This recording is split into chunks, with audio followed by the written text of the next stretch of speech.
Hello, guys. Welcome back to yet another episode of the alexr.emprende podcast. My name is Alex Rodriguez, just in case you're new here. And I highly recommend you guys to subscribe to the YouTube channel if you want to get more tips about traveling to Cuba. In today's episode, and for those of you who are listening, pay attention, guys, because in today's episode, I'm going to be pretending being you who are interested in visiting Cuba. I think this episode is going to be helping you a lot because I'm going to be asking myself the questions that you might ask yourself before coming to a country like Cuba. Okay, so I want to start by talking about. I have a list here. I don't want to improvise. For example, you need to know first of all how Cuba works, the historical background about Cuba, and this is something very important because if you want to know more about Cuba, of course, then you need to know how Cuba works. Take notes. This podcast is going to be wild. So, how Cuba works. Now that you know that Cuba is going to be a very contrasting country, that Cuba is going to be very, I would say, unique because of the system, because of the people. The other question is the currency exchange. How Cuban currency exchange rate is, or how the Cuban currency works. We've been talking about this in so many videos, but something that you may be aware of is that Cuba is no longer having the CUC. And if you haven't traveled to Cuba yet, so many of your friends, whatever they might tell you before, Cuba has the CUC, which is basically the USD. Forget about that. We have no longer that, where you can use the CUP as the official and only one currency, the only one. But yeah, people use this, the USD, the euro.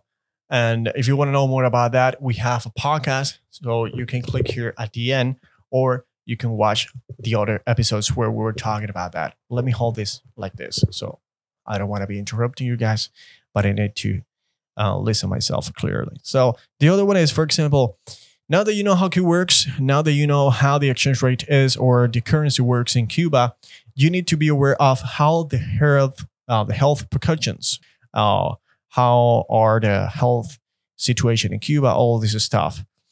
The language. The other point is the language. This is something important.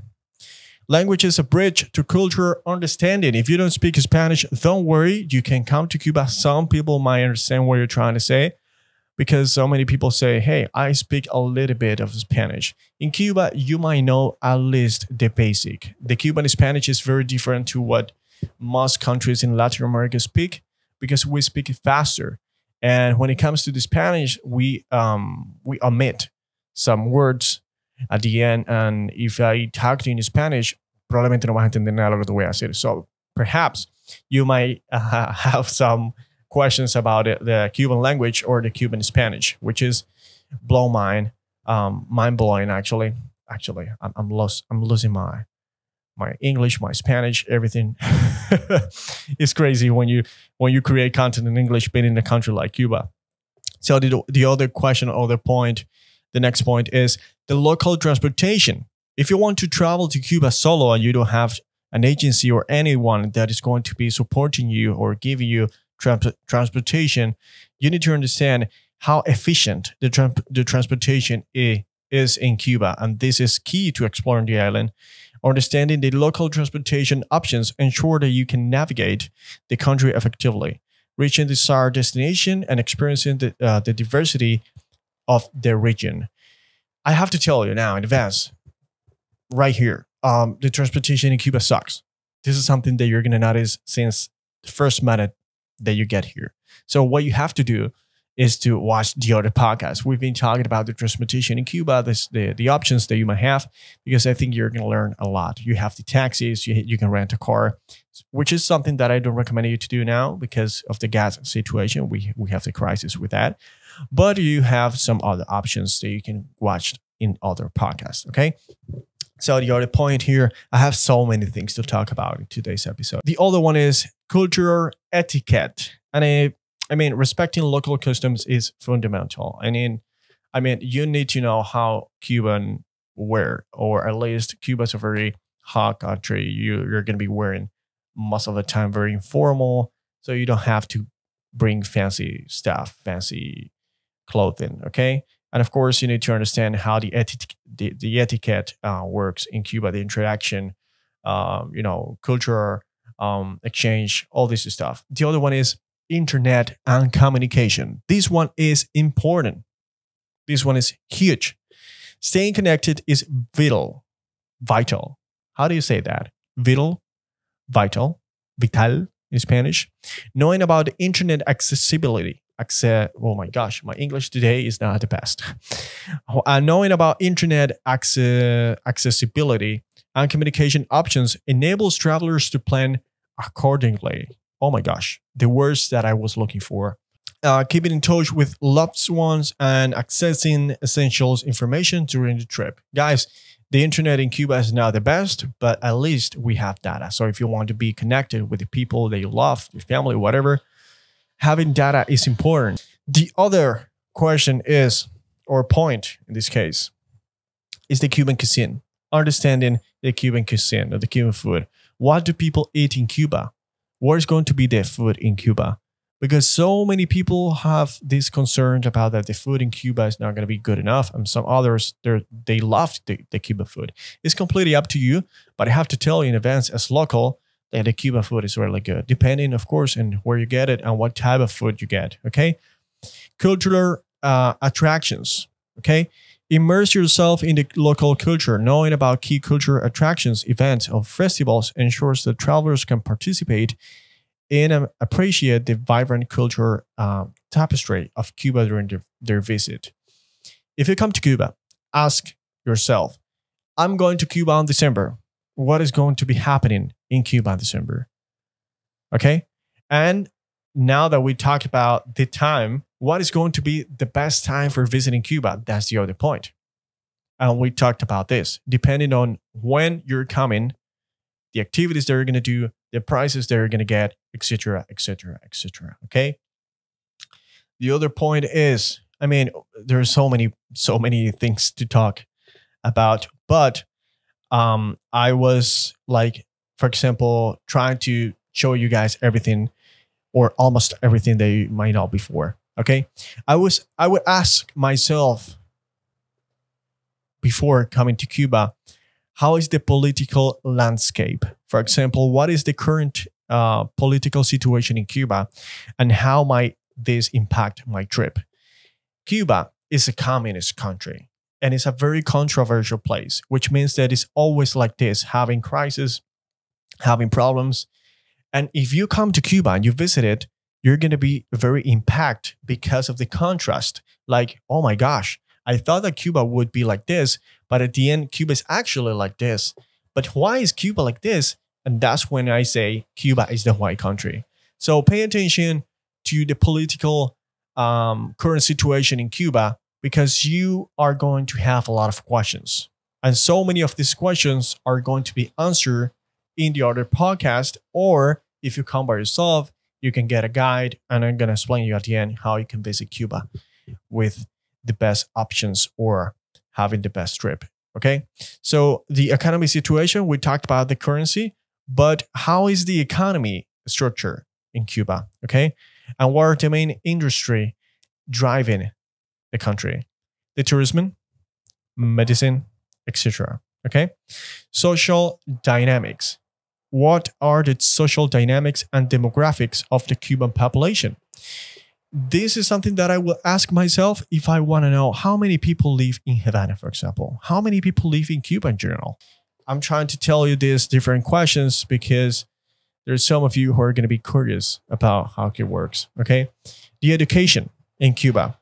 What is the state of the education in Cuba and how do these systems function? How does Cuba engage with the international community? And what are the key diplomatic relationships? These are important. Cuban art and literature. Literature. You know, I don't know what's happening today. So what are the contributions of Cuba and the arts and literature? And who are some notable Cuban artists and writers? Okay. Take notes. You're now taking notes. Take notes.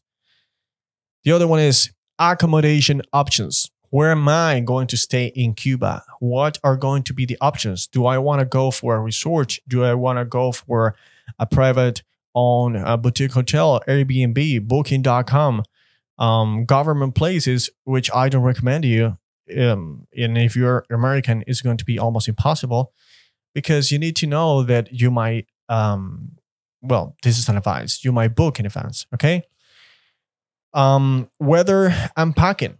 We talked about weather, but let's talk about packing. What is, once you plan your Cuba trip, what should you pack before your Cuba trip to ensure that you prepare? And if you want to give away, if you want to donate, which so many people do, what are the things that people are in Cuba are going to be needing when I'm there? Okay.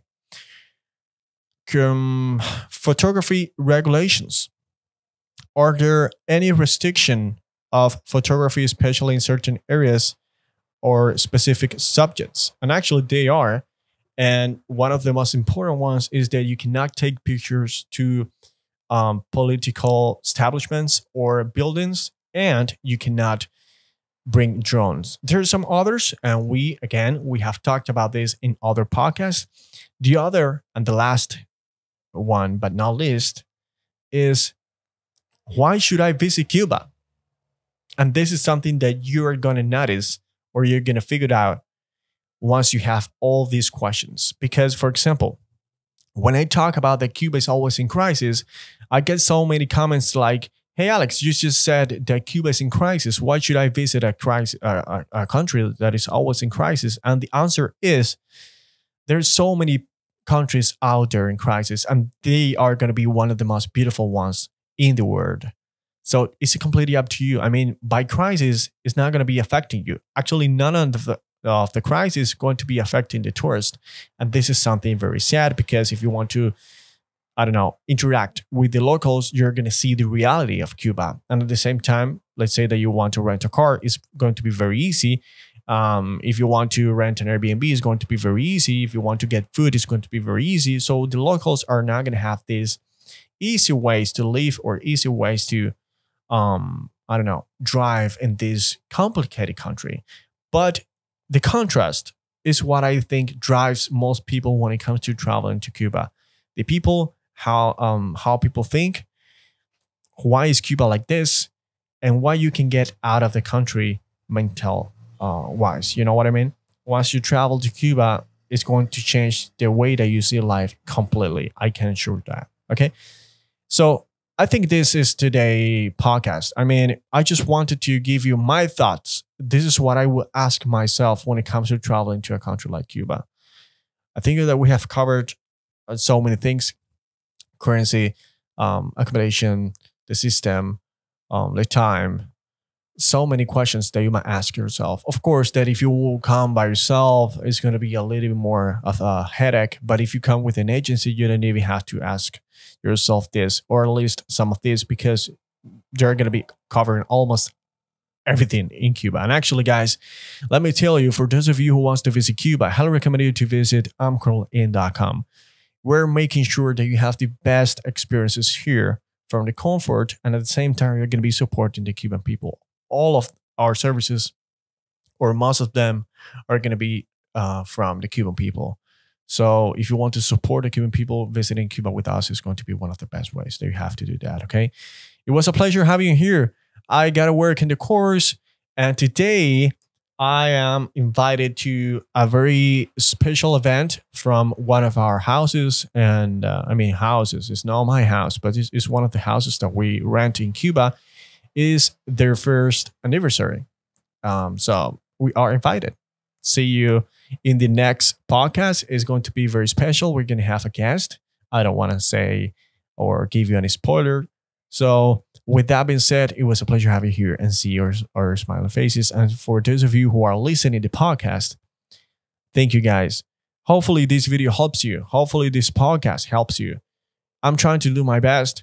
And if you want to get more insights, more tips, more trips, more whatever about Cuba, subscribe right now. It's completely free, and hit the like button, which is free as well. Okay? And see you guys in the next podcast. Ciao, pecadillo. Oh yeah, I'm getting crazy as usual.